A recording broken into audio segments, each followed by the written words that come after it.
The year is 2014. Captain America the Winter Soldier is releasing this fall. It's impossible to escape Pharrell Williams' song Happy on the radio. Buckets of ice are being dumped on people for fake internet points, and there are too many cooks in Adult Swim's kitchen. But one event topped them all to live on for eternity in the hearts of many. A unification so grand it would be a record-shattering convergence of the greatest minds from across the World Wide Web. This is the history of the phenomenon known as Twitch Plays Pokemon. On February 12, 2014, a streamer on the popular site Twitch had an idea. A social experiment to see if random people over the internet could work together for a common goal. But how would he go about doing that? Simple. Play a game and have the controller commands be inputted from the Twitch chat. The streamer booted up Pokemon Red, an iconic game that did not require any timely button presses, on the Game Boy, and did just that, turning the chat into a way for any viewer to input a button. Say A in the chat, and the computer will press the A button. The same ability is allowed for everybody in the chat room, and the system followed the chat's instructions in the order they were received. The streamer set up the system and let the madmen on their keyboards do the rest. The first day of their exciting Pokemon journey begins. The chat, who quickly gained the nickname of the Hive Mind as they are effectively a unified consciousness like a hive mind, consisted of roughly 50 people in the beginning. Due to the low number of players and the lack of any record, the early portions of the run are inaccessible in the holy text, and most accounts of early history were recorded by first-hand experiences. On the positive note, with so few players, the early going would be easier. The Hive Mind named their character Red and their rival Blue, the first and last instance of them spelling complete words in the entire game. The Hive Mind chose Charmander as their starter, which they named ABBBBBBBK parenthesis. Due to their love of their first Pokemon, and because of the horrifically impronounceable name they gave it, the Hive Mind affectionately nicknamed their much-beloved starter, Abby. They quickly deliver Oakus Parcel, and miraculously speed through Viridian Forest. Don't get used to hearing that. They get to Pewter City, and somehow defeat Brock on their second attempt due to Abby's strength and the coordination of the low number of players. 11 hours in, and we've received the first gym badge. Chat was on top of the world. However, this did not last long, as the remainder of the first day was spent trying to pass through the difficult Mount Moon. Abby evolved into Charmeleon, and perhaps most notably, the team would catch a Pidgey who would be later dubbed Bird Jesus. The day ends with the bot crashing and remaining offline for the rest of the night. Not a solid sign of things to come, but tomorrow's always a new day. The sun rises on day 2, and the most critical choice of the run is made. Dome or Helix Fossil. After much intellectual debate, consideration, and screeching, the Helix Fossil was added to the party. Abby then quickly dies of poison, and they have to retry the challenging trek through the mountain again. One thing to note about the journey was that items never lasted long in the inventory. Due to the inputs and randomness of so many players, helpful items were often tossed or used at inopportune times. However, the first key item they received, the Helix Fossil, could not be thrown away. It was often that the bag would be brought up only for the Hive Mind to accidentally try to use the Helix Fossil. The Hive Mind quickly likened the Helix Fossil to a magic 8-ball, as it looked like chat would use it to receive guidance for whatever their current predicament was. Because of this, the Helix Fossil was given a holy connotation, as players began to praise Lord Helix and follow its desires in the collective church. 8 hours into day 2, the team was determined to get through Mount Moon, so with all their grit, they step into the entrance of Mount Moon for the final time, only to then immediately turn around and leave. 20 minutes later, the Hive Mind manages to re-enter Mount Moon and fight a wild Zubat, only to realize they forgot to buy the Magikarp in the previous Pokemon Center and leave the cave. But now, with their new Magikarp, they enter Mount Moon for the last time for real, and clear it in under an hour, which surely must be some sort of record. Around this time, the stream starts to get popularity and traction from around the internet. Viewership goes from a few dozen to tens of thousands as Reddit and 4chan post about this earth-shattering event. From now on in our story, whenever you hear the word Hive Mind, you should be imagining tens of thousands of people fighting over the controls at once, as effectively that is what is going on.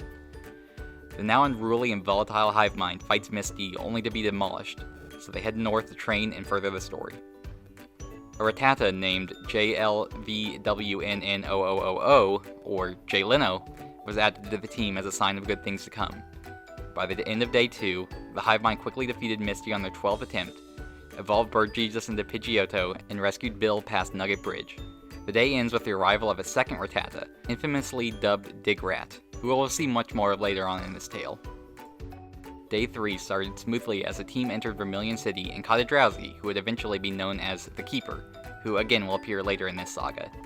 They somehow managed to speed through the SS Anne, beating Blue and receiving the HM Cut. They then trade a Spearow they caught for a Farfetch'd named Dux, who they taught Cut, and quickly cut down the trees so that the Horde can enter the 3rd gym.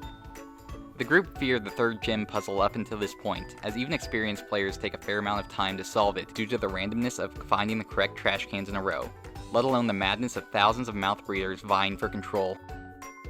However, as if the divine Lord Helix laid their tendrils on the mob, they solved the puzzle in their very first attempt. They lose to Surge, but the run back proved successful, as they acquire their 3rd gen badge on their next attempt. This is where the run almost ends, as the inputs for a soft reset were accidentally inputted into the game, and the mob elects to start a new save file. They get through the naming screen before the streamer pulls the mob back from the edge of that tall building and re-inputs a previous save state. Save states were regularly kept in cases of emergencies such as this or a system crash, but they were never abused. The day ends at the beginning of one of the hardest boss encounters of the entire run, the ledge on Route 9. The ledge is a section of Route 9 where the player needs to walk right and then up without stepping down once, as doing so would throw the player down the one-way ledge where they need to start the process over again. As you can imagine, with tens of thousands of players, there's bound to be a few that are going to attempt to troll. Thus, the trial of the ledge began. Hours of tossing their body into this tiny patch of trail proved successful, as after a breezy 9 hours, the team progresses. Day 4, the team does not enter the Pokemon Center and loses to a hiker, which sends them back to Cerulean, meaning that the ledge needs to be defeated again. They manage to speedrun it in just under a lightning-fast 4 hours. They enter Rock Tunnel blind, which didn't matter, as any progress that was made was undone by Digrat using Dig to leave the cave.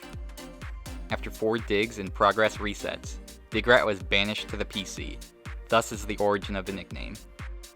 They manage to stumble their way through Rock Tunnel, get to Lavender Town, evolve Bird Jesus into Pidgeot, and make it to Celadon to fight the 4th gym leader to close the day. Day 5. This is where the trials begin in the timeline, the day where evil rears its ugly head and decides to destroy all that is righteous within our blue marble. The day begins innocuously enough as they easily demolish Erica with Pidgeot to earn their 4th gym badge. This is a round where he earned the moniker Bird Jesus, as he was the savior of the team, and also the only party member high enough level, with perhaps the sole exception being a much weaker Abby, to be able to do anything in battle. Thinking ahead, the Hivemind realized they would soon need a water type to teach Surf, so before they left the city, they had a plan. Get Eevee, buy a water stone from the department store, and use it to evolve into its water form Vaporeon. Nothing can go wrong. It was a foolproof plan. Except they didn't take into account all the things that could go wrong. They managed to grab the Eevee, along with accidentally buying a large amount of soda and Pokédolls for good measure. With the last of their money, they end up accidentally asking for a Firestone. It was then accidentally dropped onto the Eevee to turn it into the wrong evolution. Realizing that their genius plan to get a water type failed, they left to deposit the now useless Flareon into the PC to be forgotten like a drunken prom night mistake. Using the PC was something that was regularly avoided as much as possible throughout the playthrough for 2 reasons. Primarily, they didn't want to deposit their main Pokemon from the party. However, the PC has another well-known function. It is the only place in the game that the player can release Pokemon forever into the wild. Attempting to deposit Flareon turned into a bloodbath, as many casualties were incurred. Their much-beloved starter, Abby, aka the only Pokemon other than Bird Jesus with any kind of offensive capabilities, was released alongside fan-favorite Jay Leno, who admittedly didn't do much.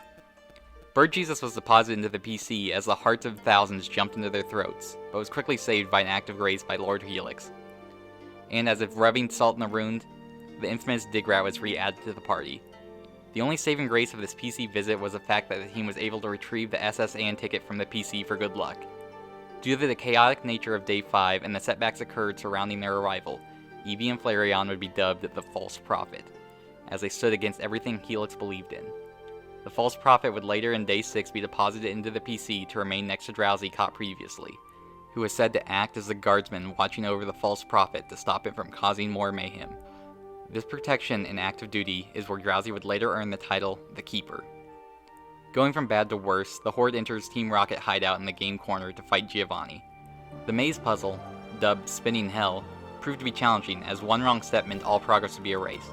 Even worse, Digrat would reset the progress even further by digging the mob to the start a total of 5 times. After 18 hours and no progress to show, stream goes black. Quickly comes back, but something is amiss. Instead of going through every input in chat, it is now a voting system, where every so many seconds the system would input the most popular command. This new system, dubbed Democracy, proved to be divisive, as many players preferred the chaotic nature of the previous system up until that point, dubbed Anarchy. While a few bit their tongue and accepted that a necessary evil like democracy was going to be needed to ultimately beat the game, many were vocal about this system ruining their pure chaos up until this point. They made this known through protests, as they quickly figured that the democracy voting system allowed for a string of inputs at once. For instance, players could vote up, right, down, and then if that option won, the bot would then move the player up, right, and then down. Using the strings to their advantage, the anarchists voted for Start 9, which would just pause the game 9 times solely to annoy the players and waste time. After an hour of protests, Anarchy mode is reinstated by the streamer. Lore-wise, Democracy and its ilk was credited to the long-abandoned dome fossil in Mount Moon. If Lord Helix was divine and Bird Jesus the Messiah during the times of Anarchy, the equivalent for Democracy was the dome fossil and the false prophet Flareon. The cult of Helix grew as the forces that set them back piled up against them. With no progress for a few hours, the streamer implements the best of both worlds. Now players had the option to vote for Anarchy or Democracy. If the group was in Anarchy mode, and Democracy earned 75% of the vote, the mode would switch, and vice versa the other way around. This feature remained for the remainder of the run. After much arguing, Democracy won out as the Anarchists knew that they had to just get through spinning hell. They easily clear the first maze in Democracy mode, but Anarchy grabs the reins and quickly sees Sun do that by running back to the start of the maze. After much fighting and slow progress, the sun sets with the false prophet being released to the wild and the team losing to Giovanni, but not before 2 more digs by Digrat to undo progress for good measure. Day 7. The team reached the head of Team Rocket once again, but Digrat gets cold feet and digs away. They manage to make it back and fight Giovanni and beat his team. The stream reaches its highest viewership at 123,000 people. The team grab the the team returns to Giovanni's office after Digrat digs away and retrieves the self-scope. In total, the escapades in Spinning Hell took a grand total of 40 hours. The hive mind stumbles to Lavender Town and easily dismantles Blue. Despite that they have too much money, they spend it all on Great Balls. However, the rest of Pokemon Tower proved difficult, as Bird Jesus had no moves that could harm the spooky ghost-type Pokemon. Venturing out, the team rolls into Saffron to get Psychic in order to beat the ghost-type. So they managed to get a Hitmonchan named CCC, nicknamed the rather creative C3KO. Wanting to add him to the team as a permanent fixture, the hive mind does what any normal, rational person would do and accidentally sends him back into the wild. Day 7 ends with the Keeper learning Psychic and a new party member joining the squad. A Ghastly that would be lovingly called Rick Ghastly. Day 8. It has been a full week since the adventure began. We are roughly halfway through the game with 4 badges, and the Hive even defeated the 2 secret gym leaders known as the Ledge and Spinning Hell. Pokemon Tower, however, still proved to be difficult, as the Hive remembered as 10 hours and 3 Digrat digs later, the team hardly got halfway up the tower. Things were looking rough when the Keeper, the only Pokemon capable of destroying Ghost-type, replaces its devastating Psychic attack with the useless against Ghost-type Headbutt move. With no options, the Hive looks inward, and an epiphany draws on them. The answer was digging them right in the face the entire time. Digrat had Dig, which would work against the Ghost-types. The entirety of this day was spent conquering the Pokemon Tower, and despite digging out of progress 4 more times, Digrat proves to be an invaluable team member as he carries the party to rescue Mr. Fuji. By midnight, the tower was conquered, and Digrat evolved into Raticate, and as such, his nickname evolved too, from Digrat to Big Dig. Day 9. With their fancy new flute, the team desired a Snorlax. As things tend to go, they immediately run from the beast, losing their chance to catch it. The group heads south to challenge the 5th gym, which they attempt without resting at the Pokemon Center. After getting their buns handed to them, they redo the journey south, and successfully defeat Koga for badge number 5. However, the true challenge of Fuchsia City awaited their arrival. The Safari Zone. For those that haven't played Gen 1 Pokemon, the Safari Zone contains 2 key items that are required for progression. You need 500 Pokédollars to enter, and once you're in, you have 500 steps before you are forcibly ejected from the zone. Money was a concern, as most of it was quickly wasted on Great Balls, Soda Pop, and blacking out. But the real concern is the 500 steps, as the path is fairly precise even for a single player. After much infighting and 4 Big Dig tactical and now full-purpose digs out of the Safari Zone, Democracy was enacted for a total of 2 hours, the longest of the entire run. The key items were acquired and many Pokemon were caught. The 2 notable party members that were added during this time were the cool Nidorino named AAAAAAA, dubbed the Fonz, and an innocuous Venomoth named AATTVVV, which was shortened to ATV, or All-Terrain Venomoth. The final notable events of the evening were defeating Blue and Saffron and the acquisition of a Lapras named AIIIIIIRRR, or Air Jordan. Day 10 is a rather uneventful day, as if the calm before the storm. Lapras learned Surf and Strength to fulfill the role Vaporeon was destined to hold. The Hive Mind curve stomps Giovanni to acquire the Master Ball, and the 6 gym badges found after Bird Jesus carries the team over the corpses of Sabrina's Pokemon. This began a very tense time as the team had the valuable Master Ball, the only one in the entire game, with items having a bad habit of getting tossed within hours of acquisition. The longer the Master Ball was held, the more of a liability it was to be misused or wasted on something stupid, as had been so often done before. So day 11 began with a plan. The plan: the team did not have a good electric type, so the idea was simple. Go through Route 9, defeat the ledge a 3rd time, go to the power plant, catch a Zapdos with the Master Ball, and go home happy. And I'm just as shocked as you are to report that the plan succeeded against all odds. The Master Ball was used on AA-J, or Battery Jesus, the only legendary Pokemon caught in the run. The Master Ball managed to survive being tossed or being used on something idiotic, and the team managed to not kill the only Zapdos in the game. However, what was not a part of the plan was retrieving Zapdos from the PC. As you can recall, the PC is a fickle mistress, and today she was out for blood. In the retrieval of Battery Jesus, 12 Pokemon lost their lives. Most of them were random Safari Zone captures, however notable losses included Dux, who was the Farfetch that could use Cut, and the much beloved Big Dig. The loss of Big Dig was a heavy blow to the team, as they had been through many ups and downs with their longtime pal, but no more Dig antics would admittedly prove to be a good thing moving forward. After 9 hours of fighting against the PC, the event known as Bloody Sunday concludes. Now no longer having a Cut user, nor having ever picked up the HM Fly, the team is forced to take the walk of shame through Rock Tunnel in the dark to round out this terrible entry in the etchings of the Sacred Scrolls. The darkest day of the adventure fittingly concludes alone in the tunnel, surrounded by pure, unending darkness. Day 12. The team head to the daycare and drop off Rick Gasly, who is never to be picked up. The Hive Mind got serious about rounding out their party in preparation for the trials ahead, so they head to Mount Moon once again to acquire a Moonstone. The Moonstone was used to evolve the Fonz into a Nidoking, who would then commonly referred to as King Fonz. Red heads south to Cinnabar Island and immediately goes to revive the Lord and Savior Helix. The Omanite is added to the party, which rounds out the final 6. From this point onward until the end, the 6 primary party members are as follows: Bird Jesus the Pidgeot, Battery Jesus the Zapdos, King Fonz the Nidoking, the Lapras known as Air Jordan, Lord Helix himself Omanite, and an all-terrain Venomoth. ATV was mainly seen as the 6th man, as the team mainly needed a Pokemon to round out the full team. They would soon accept ATV in full, but that's for a bit later. The day ends with the mess of a man known as Red somehow trapping himself after blundering his way in between a wall and an AI in the Pokemon Mansion. They spend the rest of the night trapped, simply fighting wild Pokemon until the team fainted, as this was the only means of escape. Day 13. The now refreshed team escapes their self-made trap in the mansion, and teaches both Lord Helix and the Fonz Surf, because why not? The rest of the day is rather uneventful, other than absolutely trouncing Blaine for their 7th gym badge. Day 14. The Hive Mind crawls into Viridian City to tackle their final arch-rival that they've beaten so many times before for the 8th badge. The Ledge. The Ledge proved to once again be a worthy combatant, but was outmaneuvered by the 10-year-old boy with 100,000 voices in his head. After a few attempts, Bird Jesus defied the odds once again, and narrowly defeated Giovanni for the final prize badge.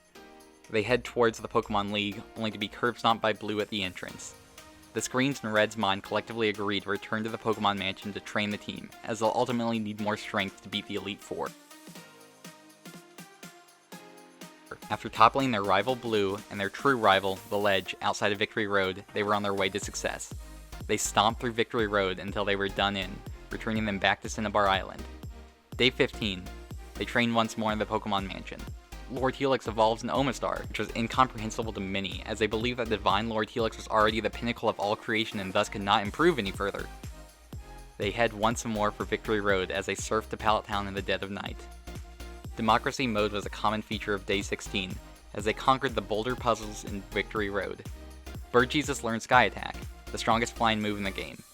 After a few attempts and 17 hours of hard, backbreaking manual labor, the Hive reaches the Elite Four and rests.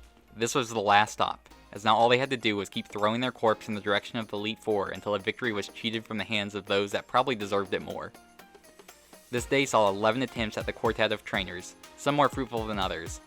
The most notable attempt was attempt number 5, in which is the first one they made it to Blue due to a severely outmatched ATV beating Lance's Dragonite that was over 29 levels higher than it. ATV poisoned the Dragonite, and due to a flaw in the AI's programming, made Dragonite exclusively use a move that did not do any damage until it succumbed to poison. ATV earned the subtitle Dragon Slayer. Day 17. After a truly epic battle against Blue, in which blows were evenly traded and miracles saved the teams countless times, the Hive Mind defeats Blue on their 22nd attempt of the Pokemon League. 16 days, 7 hours, and 43 minutes after starting their journey, the team returns to where it all began. The stream turns off, and Red gets his first ever moment of peace in his mind.